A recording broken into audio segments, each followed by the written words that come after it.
2019లో జగనన్న ప్రమాణం స్వీకారం చేసినప్పుడు పెట్రోల్ ధర 78 రూపాయలు ఉండేది. కానీ మిమ్మల్ని చీయని కొట్టి ప్రజలు మిమ్మల్ని గద్దె దింపిన రోజు 110 రూపాయలు పెట్రోల్ ధర ఉంది. అంటే మీరు సుమారు మీ ప్రభుత్వంలో 35 రూపాయలు మీరు పెంచిన ఘనత జగన్మోహన్ రెడ్డిదని ఈ మీడియా ముఖంగా తెలియజేస్తున్నాను. అందరికీ నమస్కారం. నిన్నటి దినం నాటక మండలి బ్యాచ్, వైసీపీ బ్యాచ్ అంటే పేటీఎం బ్యాచ్ పెట్రోల్ ధరల మీద పెద్ద డ్రామా చేస్తున్నారు. కానీ ముందుగా ఒక నిజం చెప్పాలి. 2019 నుండి 2004 వరకు పెట్రోల్ ధరలు పెంచింది ఎవరు? అమాయక ప్రజలు మీద భారం వేసింది ఎవరు? ఆ రోజు పెట్రోల్ ధరలు పెంచి ప్రజల జోబు నుండి డబ్బులు కొట్టిన జేబు దొంగ జగన్మోహన్ రెడ్డి అని ఈ మీడియా ముఖంగా తెలియజేస్తున్నాను. ఒకసారి కాదు, 2 సార్లు కాదు, 3 సార్లు, 4 సార్లు పెట్రోల్ ధరలు పెంచి ఈరోజు మీరు ప్రజల ముందు డ్రామా చేస్తున్నారు. 2019లో జగనన్న ప్రమాణం స్వీకారం చేసినప్పుడు పెట్రోల్ ధర 78 రూపాయలు ఉండేది. కానీ మిమ్మల్ని చీయని కొట్టి ప్రజలు మిమ్మల్ని గద్దె దింపిన రోజు 110 రూపాయలు పెట్రోల్ ధర ఉంది. అంటే మీరు సుమారు మీ ప్రభుత్వంలో 35 రూపాయలు మీరు పెంచిన ఘనత జగన్మోహన్ రెడ్డిదని ఈ మీడియా ముఖంగా తెలియజేస్తున్నాను. సిగ్గు హయా శరం ఉందా జగన్మోహన్ రెడ్డి మీకు అని అడుగుతున్నాను. పరాయి దేశాల్లో జరుగుతున్న యుద్ధాల వలన, అలాగే మన ప్రపంచం స్థాయిలో క్రూడ్ ఆయిల్, పెట్రోల్ ధరలు, డీజిల్ ధరలు గ్లోబల్గా పెరిగాయి.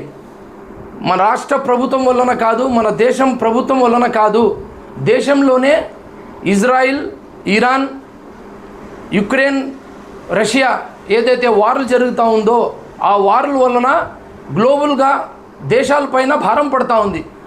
క్రూడ్ ఆయిల్ ధరలు పెరిగినాయి. గత వైసీపీ ప్రభుత్వంలో ఒక కొత్త చరిత్ర రాసినారు. దేశంలో ఎక్కడ అడిగితే కూడా జగన్మోహన్ రెడ్డి అంటే కచరా ట్యాక్స్ ప్రభుత్వం అని మంచి పేరు తెచ్చుకున్నారు. మీరు మన ఆంధ్ర రాష్ట్ర ప్రజలు మిమ్మల్ని నమ్మి ఓటు వేసినందుకు మీరు చేసే వెధవ పనులకు కచరా ట్యాక్సు, చెత్త ట్యాక్సు, కసు ట్యాక్స్ అని మీరు తీసుకున్నందుకు ఆంధ్ర ప్రజలు మిమ్మల్ని మీ ముఖాన చీయని ఉమ్మి 11 సీట్లు ఇచ్చితే కూడా మీకు ఈరోజు వరకు బుద్ధి రాలేదు జగన్మోహన్ రెడ్డి అని మీ మీడియా ముఖంగా తెలియజేస్తున్నాను. అలాగే గత వైసీపీ జగన్ ప్రభుత్వం పాలనలో ఒక కొత్త క్యాలెండర్ ఉండేది. జనవరి, ఫిబ్రవరి, మార్చ్ కాదు, కరెంట్ బిల్ పెంచే క్యాలెండర్. 6 నెలలు అయితే కరెంట్ బిల్ పెరగాలి, మరో 6 నెలలు అయితే మరొకసారి కరెంట్ బిల్ పెరగాలి అని అమాయక ప్రజల జోబులో నుంచి డబ్బులు లాక్కున్న వ్యక్తి ఎవరైనా ఉన్నారంటే అది జగన్ ప్రభుత్వం అని ఈ మీడియా ముఖంగా తెలియజేస్తున్నాను. భారతదేశంలోనే ఎన్నడూ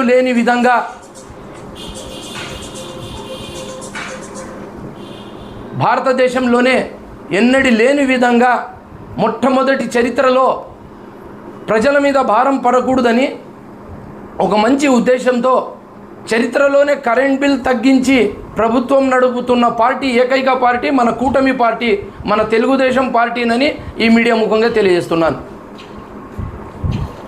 నా పేరు ఉమ్మి సలీం, తెలుగుదేశం రాష్ట్ర కార్యదర్శి.